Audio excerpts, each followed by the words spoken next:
Welcome,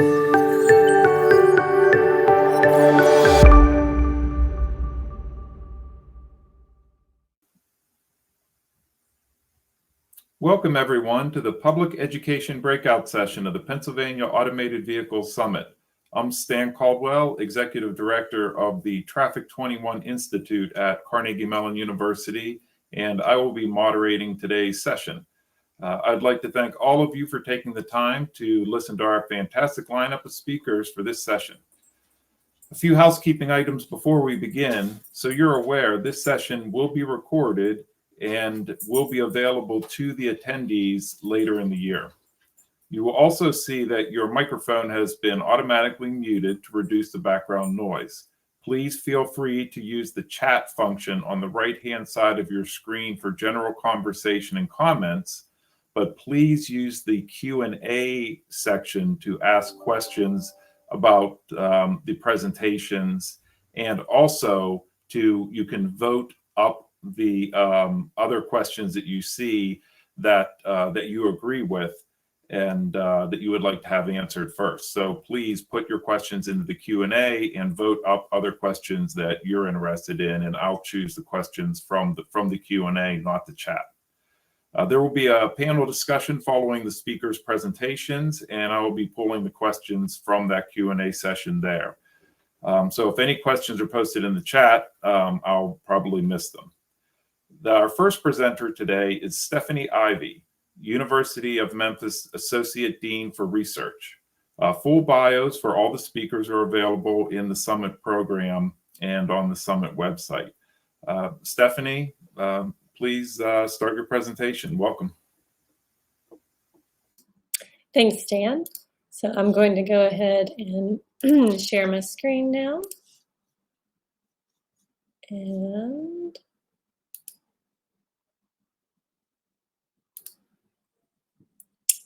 all right. So as Stan mentioned, I'm Stephanie Ivy from the Southeast Transportation Workforce Center at the University of Memphis. And I'm going to start by sharing a little bit about the National Network for the Transportation Workforce, which is sort of the umbrella organization for our center. And so all four of the centers that you see listed on the screen make up the National Network, and we were originally founded through a grant from the Federal Highway Administration back in 2014. So we all have a very broad scope in terms of the transportation workforce development activities that we undertake. Most of you are probably from the northeastern part of the country, and you may be interested in connecting with Glenn McRae, who leads the Northeast Transportation Workforce Center out of the University of Vermont. My contact information is there for the Southeast Center, which is led out of the University of Memphis. Tom O'Brien leads the Southwest Center, and his contact information is here as well.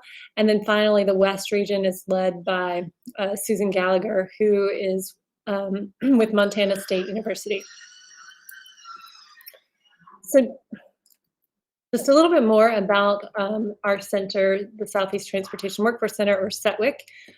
We have, as I mentioned before, a very broad scope of the work that we do, but a lot of what we are focused on is conducting research related to transportation workforce, also building programs designed to increase the number of people selecting transportation careers, and then really strategically creating partnerships that support all of these efforts for a strong transportation workforce throughout our region.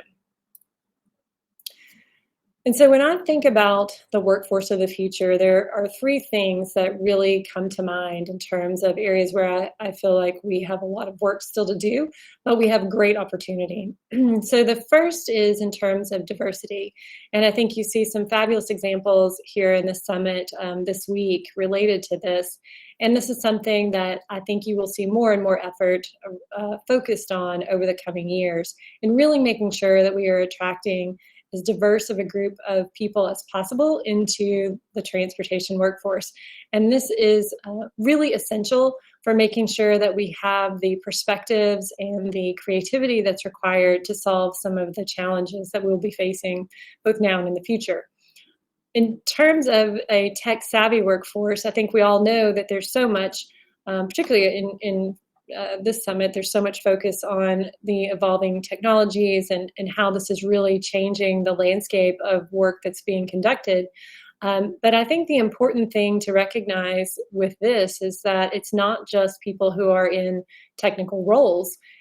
We really need a tech-savvy workforce across the board, no matter what role the person is in. And then the other thing that I think is really important is interdisciplinary skills.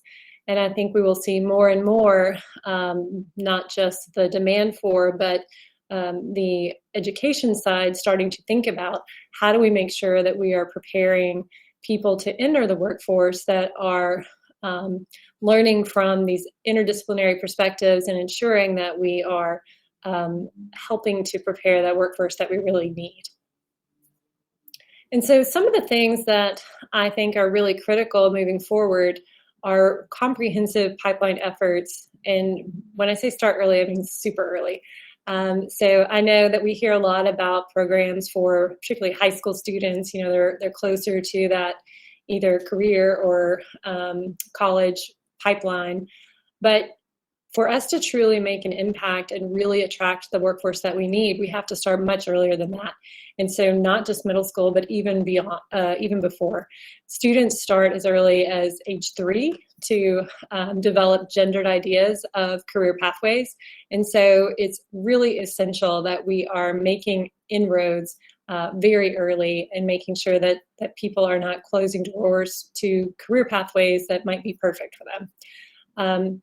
I think strong industry and academia partnerships are going to be more and more important. And honestly, I think we won't be able to ever ensure that we are meeting the needs of the workforce until we really are strengthening that throughout that pipeline. So from K-12 all the way through higher education. And then innovative immersive experiences are very important for students, not only to ensure that they are developing an understanding of what careers have to offer, but also so that they are really developing that sense of self and self-confidence in their ability to pursue them. So I'm going to talk about a couple of programs that we are actively involved in. The first is a Transportation STEM Academy at East High School here in Memphis, Tennessee. We helped actually found the school in partnership with our local district, Shelby County Schools. And then I'm going to share briefly about the engineering apprenticeship program here at the University of Memphis. And then finally, a little bit about the resources being developed for educators through the U.S. Department of Transportation, Intelligent Transportation Systems Professional Capacity Building Program. So I'm going to start with the T-STEM Academy. So you see several pictures on your screen. And I think one of the main things to share about this is that when we started this effort back in 2014, it really came out of a job needs and priorities report that we developed that built off of research we had been conducting, looking at not only where the demand was currently, but where it was projected to be in the next 5 to 10 years, and then really trying to understand where we had gaps. And so in our Memphis community, we recognized quickly that we really had a lot of opportunity to make an impact here. And so the school started with 100 ninth graders in 2015. And then at this point, they actually have 600 students enrolled in the 9th through 12th grade pipeline.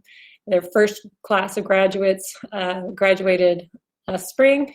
And the school is really an incredible testimony to what can be accomplished through partnerships. So this is a situation where we have a tremendous number of industry and academic partners that are supporting all of the work of the school and really creating a truly unique program that provides a STEM for all curriculum for students. And when I say STEM for all, I mean that through this program, students are really able to develop an identity and a career pathway planning program for anything they want to do, whether they're interested in going directly into the workforce after high school and they want to earn certifications for that while they're in the school, or if they plan to go to a technical program, a community college, or a 4+ year degree pathway. The next program that I wanted to mention is our engineering apprenticeship program at the university. And this is part of a larger project called the Greater Memphis Apprenticeship Pathway Program that's led by the Southwest Tennessee Community College. And we at the university are their primary partners in this work.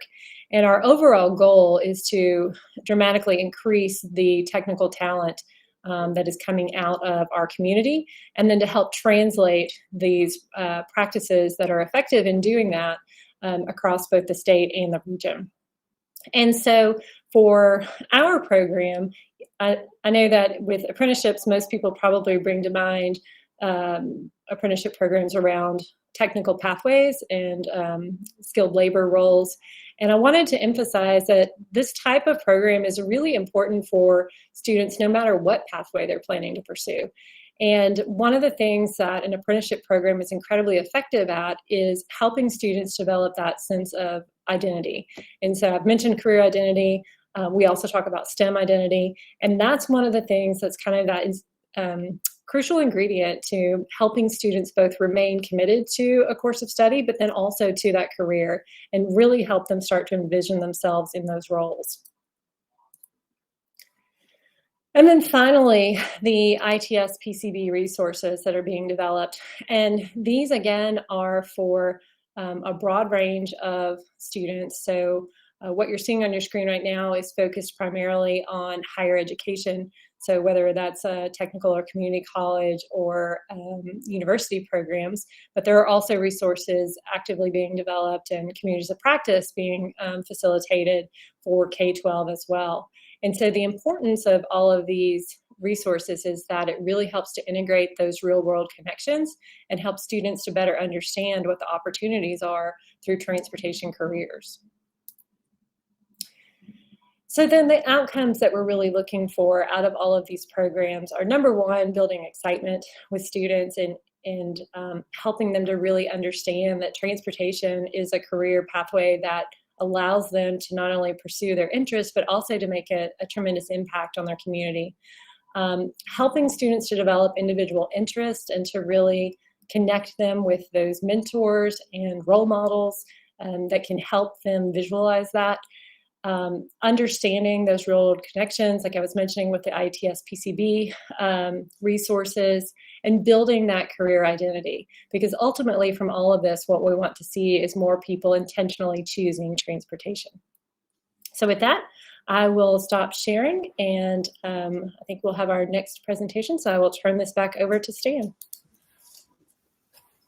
Thank you, Stephanie. And to the audience, please remember to post any questions that you may have about Stephanie's presentation in the Q&A function. And you can also, if you see others in there that you like, you can vote those up. So please put your questions in the Q&A section to the right-hand side of your screen. Our next presenter is Tim Heffernan from Pennsylvania Rural Robotics. He is the president and CEO. Welcome, Tim. Hi, thank you, Stan. Good afternoon, everyone. Thanks for taking the time to join us today. As Stan said, and you can see, I'm Tim Heffernan. I'm an educator from Northwest Pennsylvania. Through December of last year, I was in public education for 22 years. I started off as a gifted support teacher and transitioned into a role in STEM based upon some project-based learning opportunities for my students. I really wanted to give you enough background today of what we do to maybe give you a little different perspective of the conversations about diversity and equity and access that you're hearing throughout the entire summit. And really, it's funny. Our last presenter, Stephanie, was telling us that about what's going on in Memphis. That's actually where our regional efforts started. So let me share a screen here, and I'll start to tell you a little bit of the story.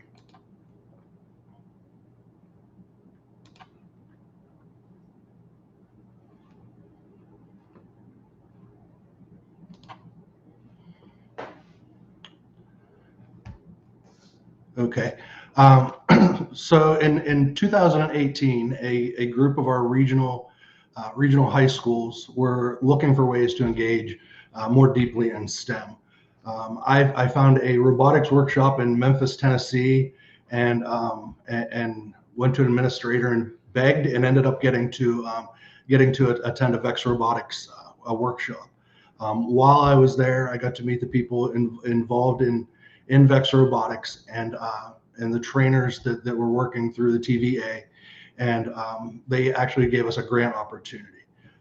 In 2018, we went from one robot in our region of Northwest Pennsylvania to 184 robots.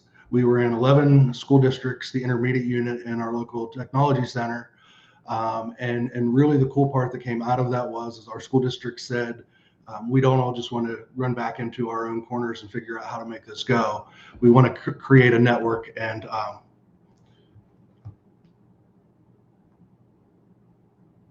I'm finding out I'm not sharing. My apologies, everyone.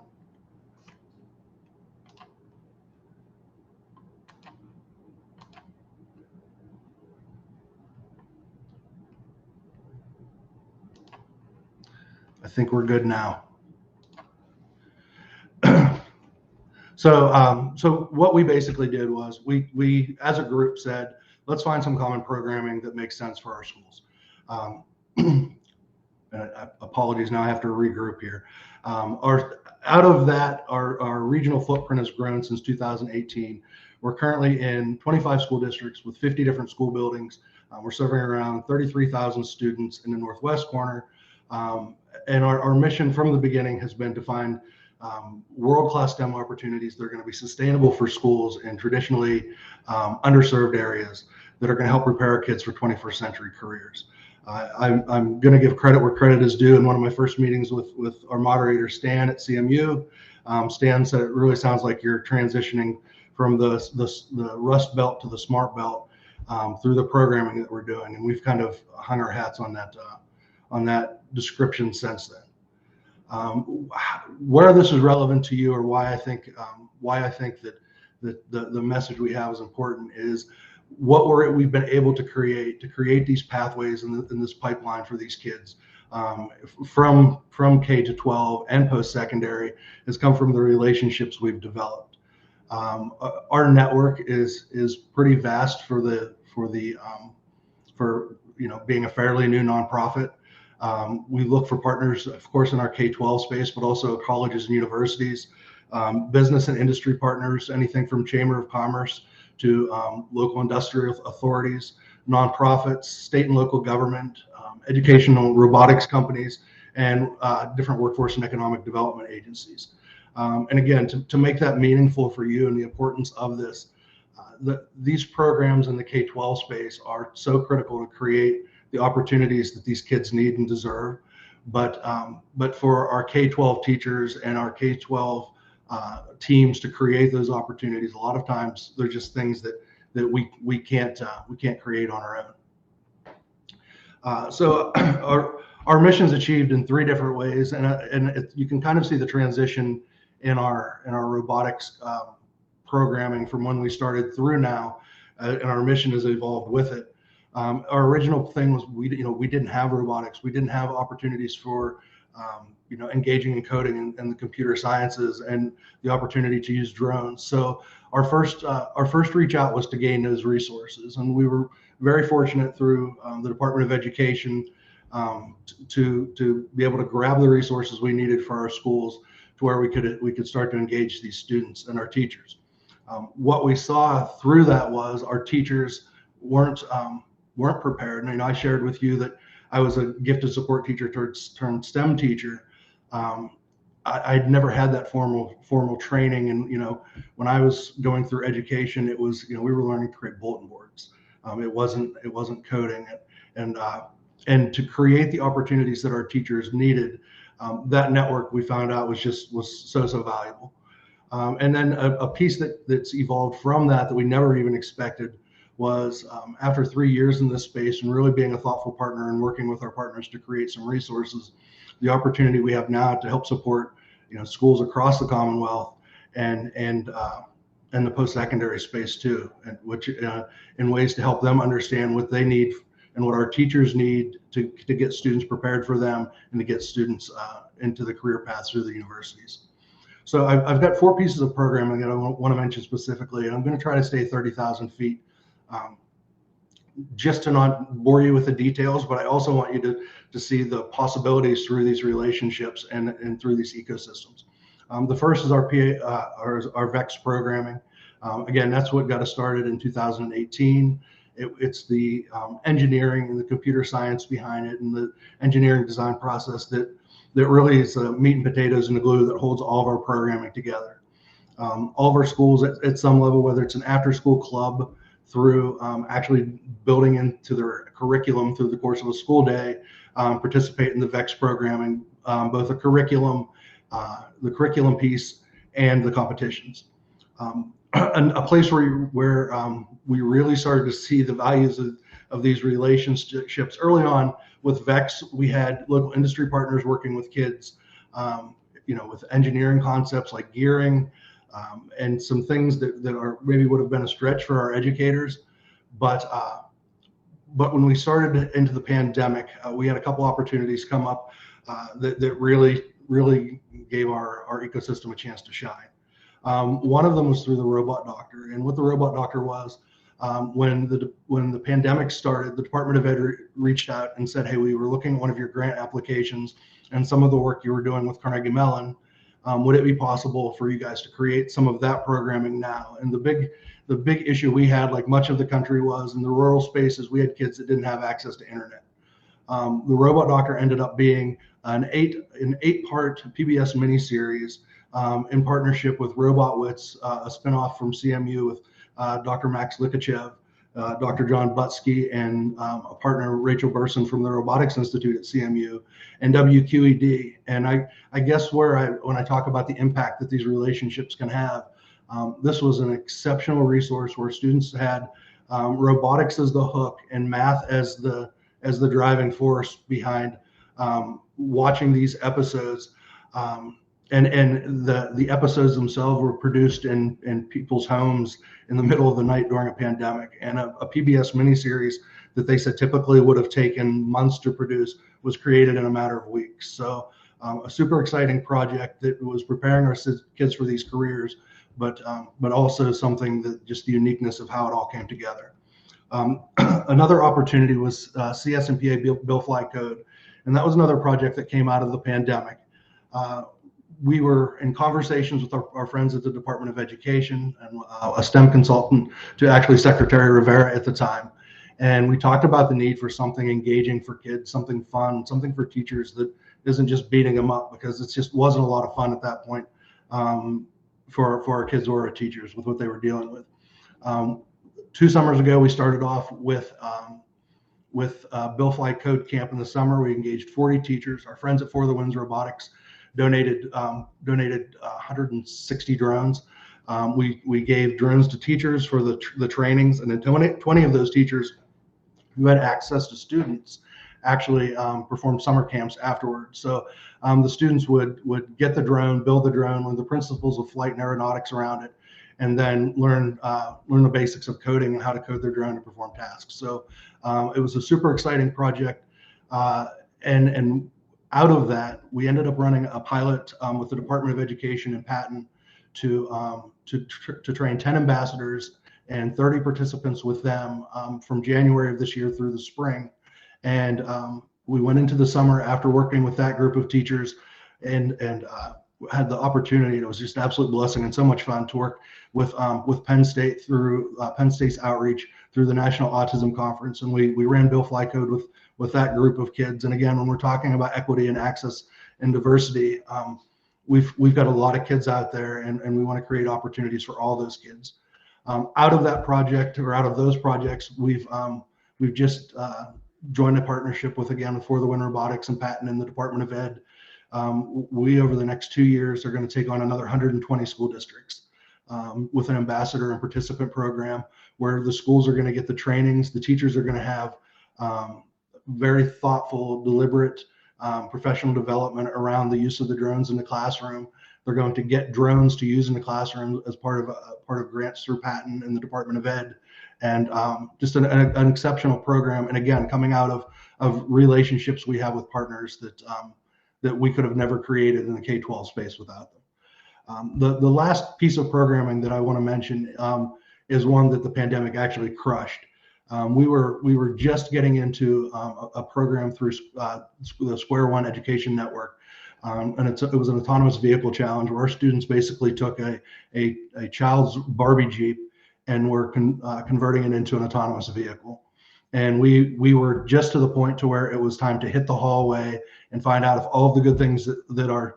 We had two schools that joined up together to take on this initial pilot of this, and we were just getting ready to take it to see if everything on the Raspberry Pi would make it go. And we got our first ejection from the school building, and the pandemic really has just knocked the wind out of that one. But I wanted to include it because that's one of the ones for the audience that we have today. I think would just be super interesting, and it's one we're super excited about and anxious to get back to. So what's next for our ecosystem? I had to throw on this last slide. Again, one of our best days was a trip we took to visit the summer scholars from the Robotics Institute at CMU. And with that, we joined Stan and Traffic 21 and Mobility 21 on some visits to the labs. Our students got to engage with the summer scholars groups. And these were actually, our kids were summer camp students. And we also had an amazing presentation from one of the professors at CMU, Isaac. It was something that our students don't get access to, and it was something that brought CMU and the opportunities a little bit closer to our kids. So what's next for us? We're going to continue to address these issues of equity and access, not just in this rural space, but statewide, because it's where our footprints really expanded to. We're going to continue to find ways to connect kids to meaningful careers and those education pathways that you've been hearing about. And then the last one, I included this piece as a thoughtful partner because I really think that's a valuable point to this, whether it's creating programming or finding out what industry partners are need or what higher education is looking for. We're going to continue to find ways to assist and educate everyone from our students to the teachers to helping partners understand what we need for the workforce and economic development through programming and the different projects we're involved with, and interestingly, some of the policy conversations that we've been fortunate to engage in. So again, thank you. Sorry for the little technical glitch at the beginning, and again, look forward to any questions at the end.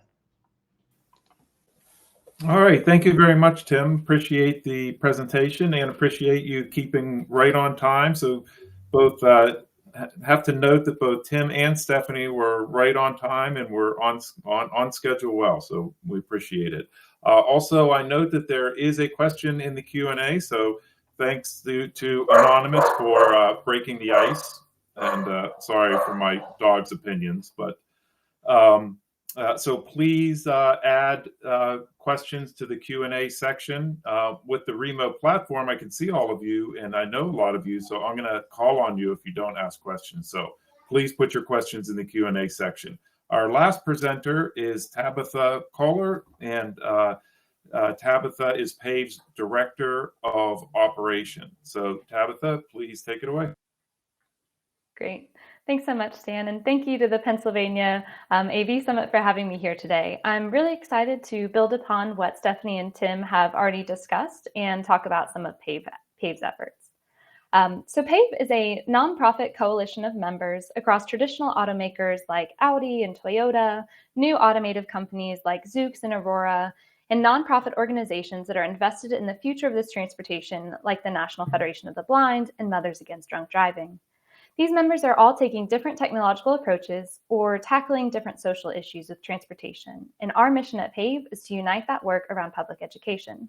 We also have 2 advisory councils of academics and public sector officials who help us keep up to date in these sectors and provide input on how PAVE can best assist communication and efforts in those areas. 2 beliefs unite these groups who are involved with PAVE. First, we believe that automated systems, especially those with higher levels of technology to create fully autonomous systems, have enormous potential to improve safety, sustainability, mobility access, and bring equity to our current transportation system. And our second unifying message is this: PAVE members believe that we risk missing out on this potential if the public, all of you, your neighbors, millions of other Americans like you, aren't part of shaping that future. If the public doesn't understand the technology, doesn't have a chance to ask questions or share concerns, or even their ideas for how to implement it best, we're going to lose trust and that sense of public acceptability that might make those benefits possible. So one of the first questions that comes to mind for our mission is, where is the public now? Public opinion polls largely show a lack of information and understanding, as well as trust or acceptance when it comes to the technology. PAVE commissioned a poll in 2020, and we found that almost half of all respondents said they would never get in a taxi or rideshare vehicle that was being driven autonomously. Obviously, that leaves us with a lot of work to do. But on the positive side, the other thing our poll found is that knowledge and exposure can move attitudes. So that's our mission at PAVE, to provide the public with exposure and facts about AVs. We believe in the power of knowledge and that the more people know the facts and possible impacts of AVs, and the more they have a chance to participate in those conversations, the more likely this technology is to reach those potentials. So that's what we try to do here at PAVE, have a conversation with the public. Conversation is a key word for us. People have real questions, real concerns, and they deserve attention and focus. We believe that every person is a stakeholder in transportation and by extension in AV technology, even if they don't know it yet. Our current transportation system doesn't work for everybody, and our hope is that by empowering individuals and communities with information, that they'll be able to lead the way in those conversations about their future system. This is an opportunity to rethink transportation and ensure that our future system works well for everybody going forward. Two key elements of this for us are demystifying the technology and highlighting different applications and use cases for AV tech for individuals to see how it could affect their transportation world and thus their lives. So how do we do it? PAVE has focused on three main pillars since our launch in 2019 to continue building out this educational effort. Our diverse campaign includes messaging and media efforts, projects like social media campaigns that highlight different applications that I discussed on the last slide, conversations around terminology usage in media, and spreading the word about the human role in vehicles available for purchase today. Our second pillar is events. Before COVID, we like to run in-person demonstration events to allow people to experience AV technology firsthand, which has now shifted a bit more to virtual focus like this event today. And our third pillar is public sector engagement. A key principle of PAVE is that we don't lobby, we're policy neutral, but we also know that just like the rest of the public, policymakers are often missing many of the fundamental facts about AV technology. So in the same way that we are working to empower the public with information so they can be involved in the conversation, we're also wanting to provide officials with similar foundational information so they can enter those conversations on behalf of their communities. Now, before I wrap up my presentation and turn it back over to Stan so we can do the discussion, I wanted to highlight a few of our projects to this audience with some tangible examples of our work you can follow up and engage with us on. The first one I want to highlight is our PAVE virtual panel series. Since May of 2020, PAVE has been offering free 30-minute webinars each Wednesday at 2 p.m. Eastern Time that span a huge diversity of topics in the AV space. So far, we've done 62 panels, and we've brought in over 160 different experts in the field, discussing everything from workforce implications, environmental impact, safety cases, AV testing, and many, many more. Each weekly panel is free to join, and we also make all of the discussions available on demand on our YouTube channel. If you're interested in attending an upcoming webinar or watching an old one, you can go to our website, pavecampaign.org/events, or visit our YouTube channel at youtube.com/partners for automated vehicle education. We also run a number of other outlets for information about AVs if you're looking for additional information for yourself, your colleagues, your constituents, whoever. Our resource library houses over 800 different resources ranging from academic white papers to YouTube videos to PowerPoint presentations and more.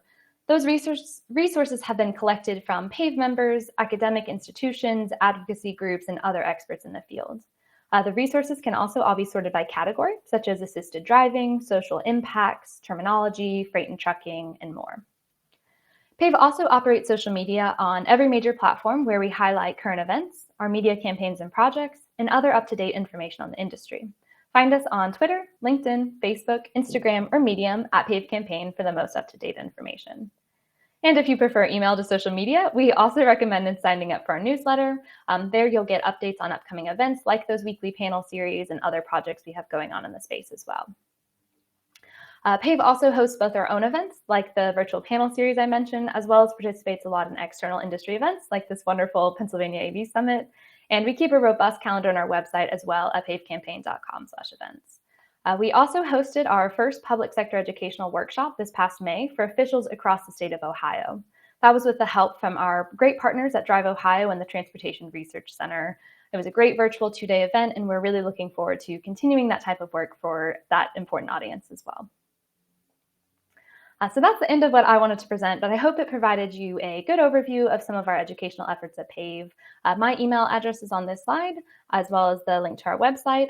Please feel free always to contact me or anybody else at PAVE, and I'm looking forward to answering the questions in the Q&A as well. Back to you, Stan. All right. Thank you very much, Tabitha. And thanks again for being right on time. We've got time for Q&A. This concludes the presentation portion of the program. And thanks again to all three of the speakers for their very informative presentations. We're going to go through the questions in the Q&A section. Please feel free to input any additional questions that you may have. Or again, you can upvote the questions that are already in the Q&A section if there's ones that you agree with and have particular interest in. So I'm going to go to the first question in the Q&A section. And this is for both Stephanie and Tim. How are private sector partnerships working? Are the companies doing enough to support and invest in future workforce, and is it effective? So again, how are these private sector partnerships working? Well, I'll be glad to start with that and say that absolutely they're working, and we definitely have a lot of strong partnerships in all of the initiatives that I mentioned earlier. And I think one of the most important aspects of those partnerships is that it really gives students, whether they're high school students or middle school students or college students or whatever, it really gives them a very good understanding of what a particular career pathway might be like. It helps them understand, how that person got to where they are. And generally, the thing that I've noticed the most is that it's somebody that the student can really kind of connect with. Maybe they find out, oh, you went to the same school that I did when I was in high school, or, oh, you like a similar type of activity that I like, or something like that, that really sparks their interest and makes them think, hey, that person is kind of like me. And then really helps them to start build that idea in their own mind. And I think that for all of the work that we have done, there would be no way we could have done it without our private sector partners. Just the Transportation STEM program, for example, we had over 40 companies involved in developing that high school program, and then now in supporting it as it's moved forward. Thank you, Stephanie. Tim, how are you seeing the role of companies and their efforts in investing in the actual workforce side of this? Yeah, and first off, I agreed with Stephanie that I don't think in the days that we've started, anyone that we've engaged with has blinked at providing support for the kids, whether that's an engineer to come in to talk or really there's not been much financially that we've gone to, but just that opportunity to engage kids. And I'm going to go back to another thing. Stan, I'm going to give you all kinds of credit today. And one of the first conversations I had with Stan at CMU, he was sharing with us what was going on with autonomous vehicles. And at the end of it, I think Stan was kind of prodding a little bit, asking me, so like, Tim, what are you looking for from this? And I said, what you just did. Like the information that Stan was able to share with us and that you all have that you can share with students. Our teachers can't research enough or learn enough or dig deep enough to even begin to touch what you live and do day to day. So from just that standpoint alone, the support and investment has been extraordinary. And I use this in many of the conversations that I have. The number one thing that I've seen over time that has an immediate impact on students and changing the way they look at themselves and the way that they look at their education is that professional engagement. And we saw it really in our days with Vex Robotics, when we would bring in an engineer from Komatsu Mining, and they would spend time with the students talking about gearing or whatever.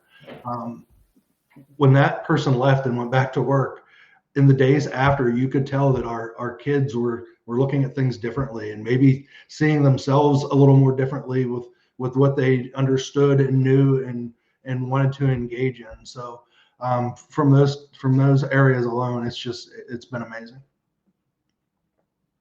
As a follow-up to that, to both of you, it seems to me that there's a lot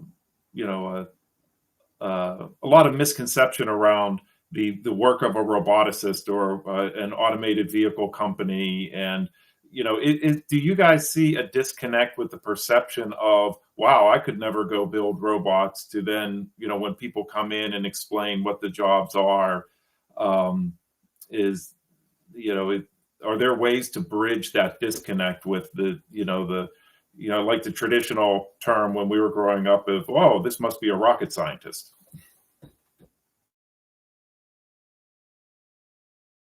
And go ahead, Stephanie. Well, I was just going to say that one of the things that we have been doing, in talking with students is, and particularly with girls, this is a real issue with girls, is helping them understand that you do not have to be like the top of your class, absolute best person at a particular subject to be really good in a career pathway that uses that as a tool. And, we see this so often with young women. They're very hard on themselves. They expect, everything to be perfect. If they're not making straight A's, they think they're not cut out for it. And so it's really trying to change that conversation and help people understand that, you don't have to be the person that's, absolutely at the top for this. If you're interested and you want to do it, you can learn this and you can get to the point where you're competent and able to be successful. Yeah, Stan, I'm gonna use an outdated term too, and it's one that I used to hear my father use about his friends that were motorheads and the guys that like to get their hands greasy and work on cars. And one of the things that I've seen, and it's really refreshing, is you don't have to be the top computer scientist to get involved with the programming that we're doing. And I've got really briefly a story of a young man, probably 2 years ago now, that in December of his senior year was ready to drop out of school, wasn't coming to school, didn't care about anything, started to get involved with the robotics programming because he liked to build and liked to get his hands dirty, didn't really want to do the coding piece. And his superintendent shared with me at the end of the year that he really thought robotics was the only reason this kid graduated from high school.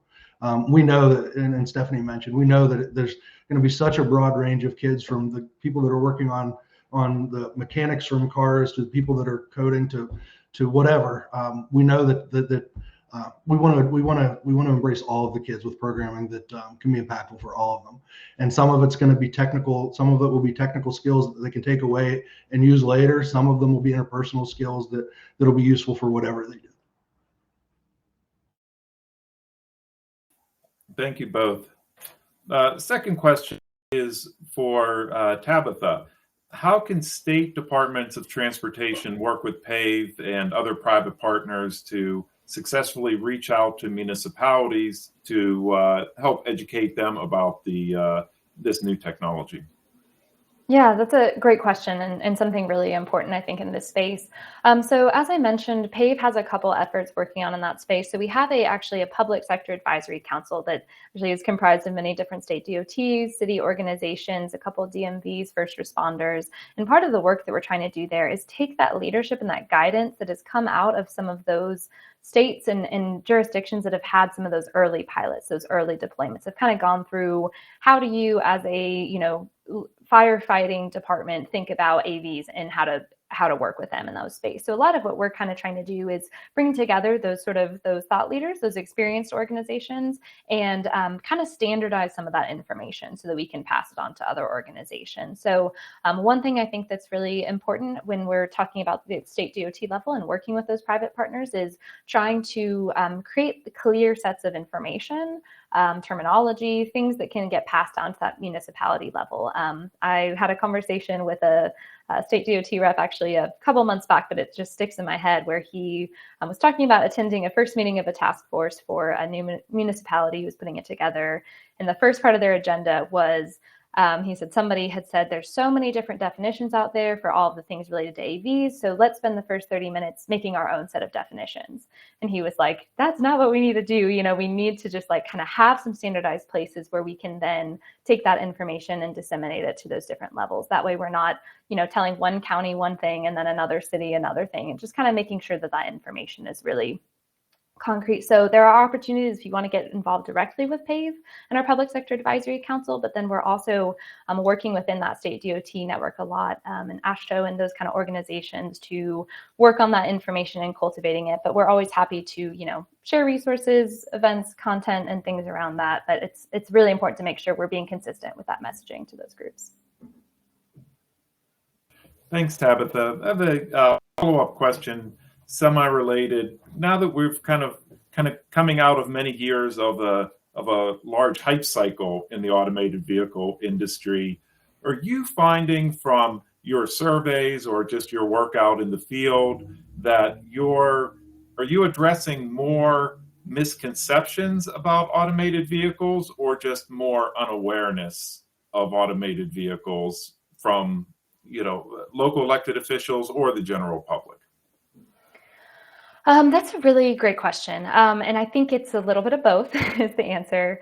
I'm actually going to lean pretty heavily here on some conversations I've had with our academic council members, because they've really kind of helped me think about, shape the way I think about challenges and how we've approached this question. So for one thing, as you were saying, I do think a lot of current public knowledge about automated systems in terms of, you know, what's available today, what's not available today, what the human's responsible for doing behind the wheel of a vehicle. A lot of that is surrounded by misinformation and secondhand stories. You know, somebody told somebody about an article they saw that was talking about a technology, and that's how now they think about what happens when they sit in their car. So that kind of leads to, I think, both a lot of underestimation and overestimation of what's currently possible, and kind of this dangerous mix where current drivers are developing an inaccurate understanding of automated technologies. But on the flip side of that, there is a lot of interest in the technology and the potential it can bring for societal impacts. And I think a lot of people are kind of picking up on that technological possibility, and it's sort of become this area for people to dump sort of their hope and their fears about technology in the sector of transportation. So I think, again, it's sort of both. I think we're seeing misinformation about what's out there today and misinformation about what's not out there today. And as people, I think, start to become more exposed to things like deployments, pilots, the Neurodominoes commercial, we've heard a lot of references to that as well. I think that exposure, you know, we're hoping that will help us bring the public and those communities along for those conversations in the future. Yeah, thank you. We've definitely seen that in Pittsburgh, both with the autonomous vehicles on the road, but now also with these autonomous personal delivery devices on the sidewalks as well. You know, there is a lot of initial concern, but then the more exposure, the more acceptance for sure. So that leads into the next question. With most automated vehicle, you know, research, development, and early deployments focused on urban areas and kind of over-the-road highway long-distance applications, what strategies can be considered to focus more of this activity on rural areas and help, you know, reach out to rural legislators and rural students, you know, such as in Tim's programs in the you know, in these rural areas, to give them more exposure? Any thoughts from anyone in the group?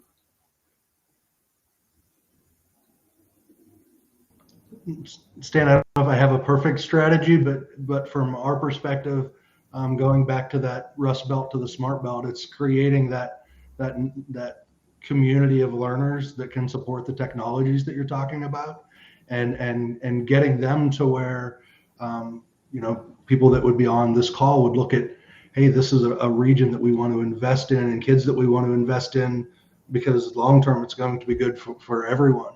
We say jokingly sometimes, like, you're not going to be running the autonomous vehicles around downtown Pittsburgh forever. At some point, you're going to need a dirt road. At some point, you're going to be looking for places to expand those technologies. And regionally, we're just trying to find ways to fit that mold if it would ever be an opportunity.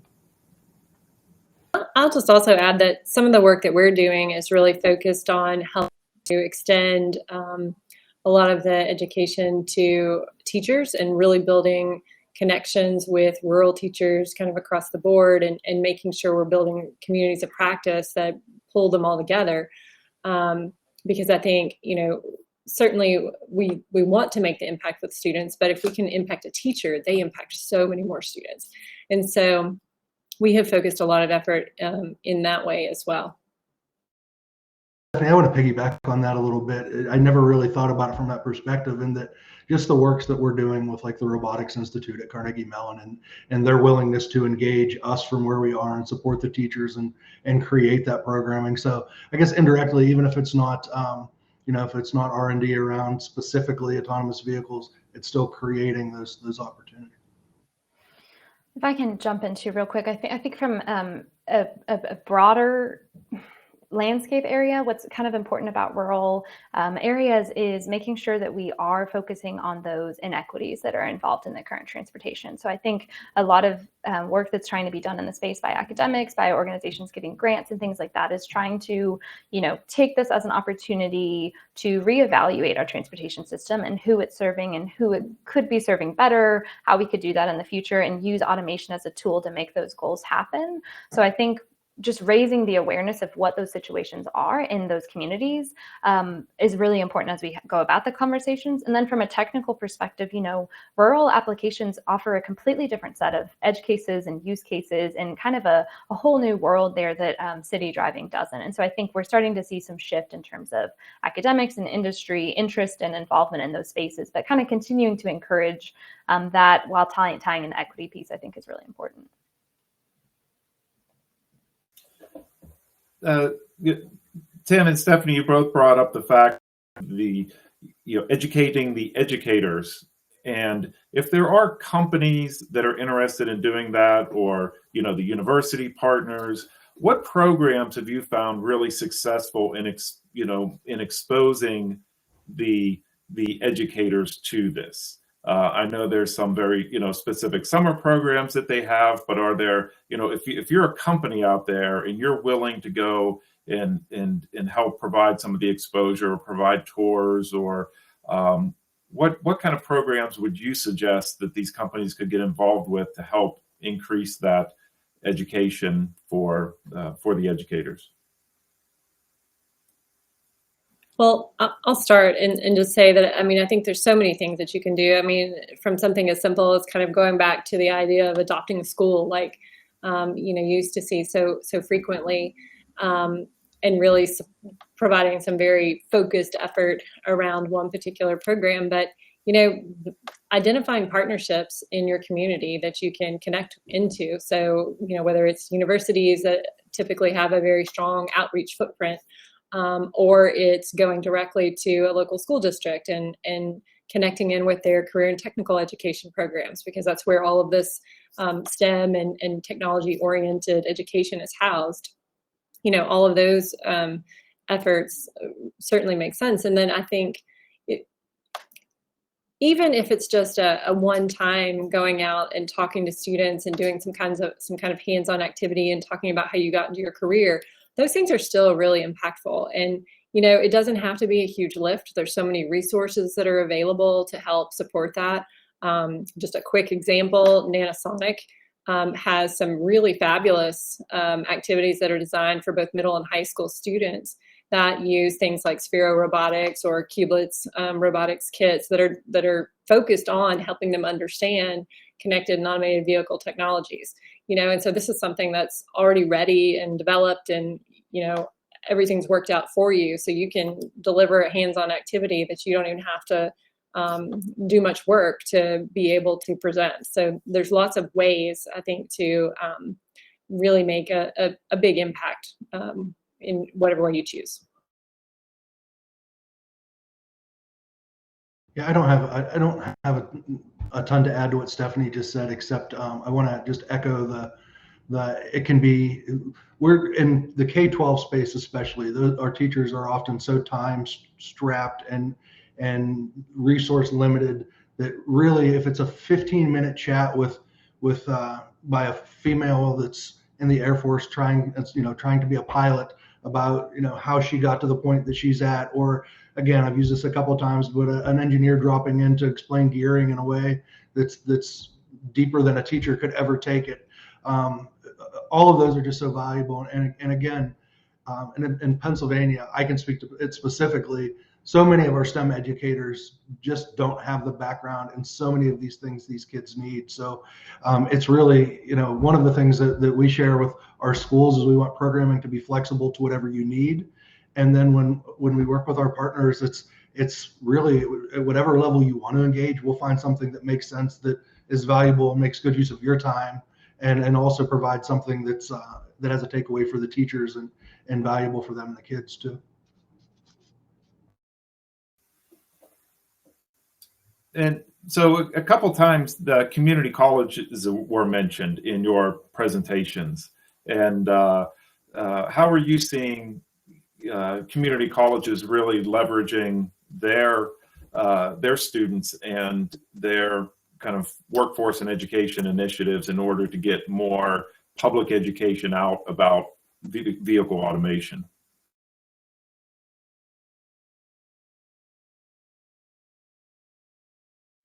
Well, I'll just say a couple of things about that. So one, I mentioned we're partnered with the Southwest Tennessee Community College on that engineering apprenticeship program. And part of that effort, we've developed a course called Transformative Technologies in Engineering that really engages students in, developing innovations and really understanding what all of these technologies that are emerging can do. And so we have actually piloted this semester a part of that course where we're bringing the community college students into the university classroom and pairing them with the engineering students for their innovation projects. So now it's a really diverse team that has students from multiple majors within engineering, but then also students coming in from the computer technologies and other types of technical programs at the community college. And so they're really able to see how each of them is able to add value through their particular strengths and skill sets. Yeah, I think those exposure courses are really critical, just to give students that general education that these new technologies are coming, and here's how you can engage.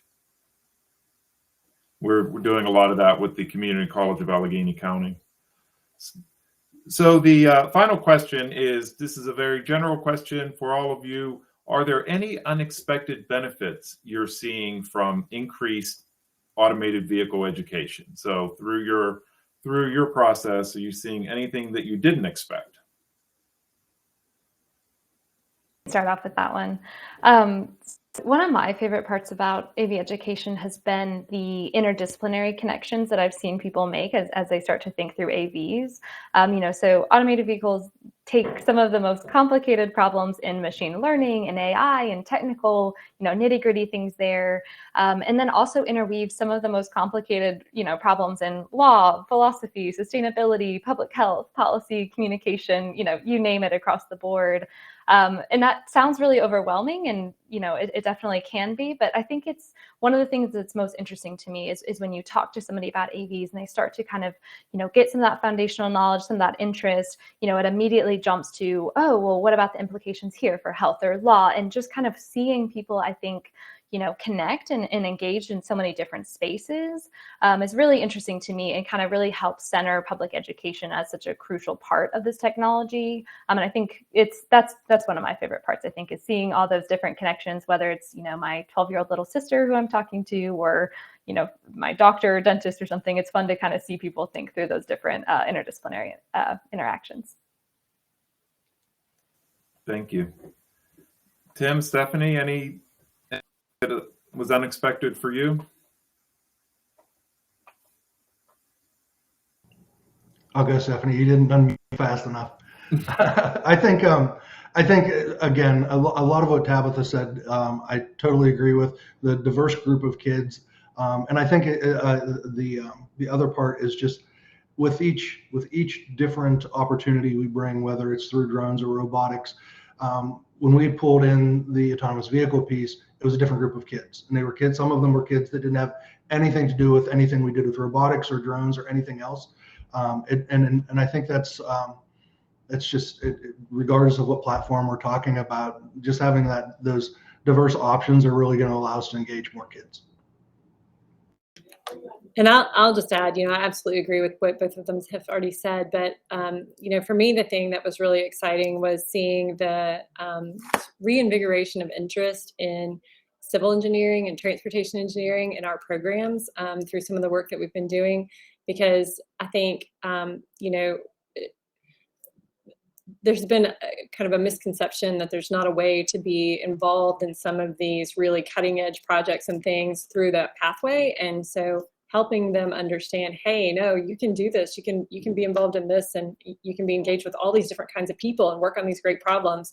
That's been the most exciting thing for me with all of this.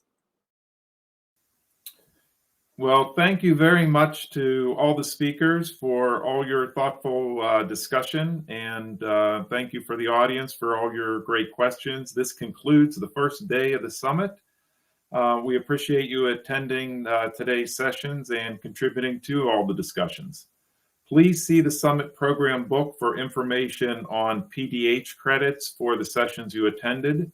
And tomorrow we will kick off our Workforce and People Day of the Summit with Greg Regan from the AFL-CIO Tech Institute and Pedro Rivera from Thaddeus Stevens College as our plenary speakers.